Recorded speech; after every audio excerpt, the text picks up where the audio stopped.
Good morning, good morning. Hello and happy Valentine's Day, everybody.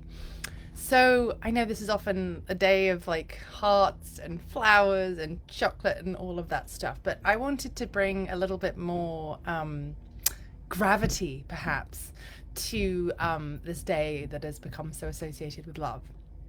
And I have been a Buddhist since 2013. And one of the things that we learn a lot about in Buddhism and in our studying and reading and practices is self compassion. And self compassion is really the basis for self love. When we learn to be compassionate towards ourselves, we can learn to love ourselves. And when we can learn to love ourselves, we can learn how to love others, right? So, this practice of cultivating compassion for yourself will cultivate love for yourself, which will then make it easier for you to love others. Right? And one of the things that can get in the way of that and can blur that and can muddy the lens of self-compassion for ourselves and then self-love for ourselves and then love for others is the shadow, right? The dark side, the things that we don't like about ourselves, the things that we don't want to acknowledge about ourselves, maybe our fetishes, maybe our desires, maybe the way we behave in certain situations, maybe the things we crave.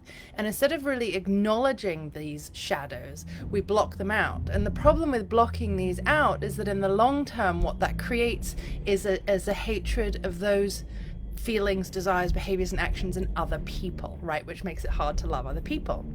So, one way to look at that, which I'm a fan of, is the Jungian Framework, right? I've got my cleaners here.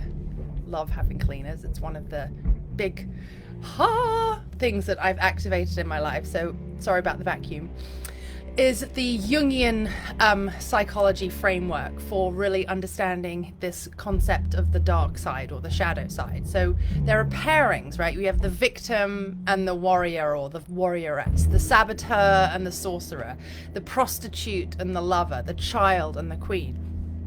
And the way that this may show up is that you find yourself in certain situations, activating this dark side, activating the shadow side.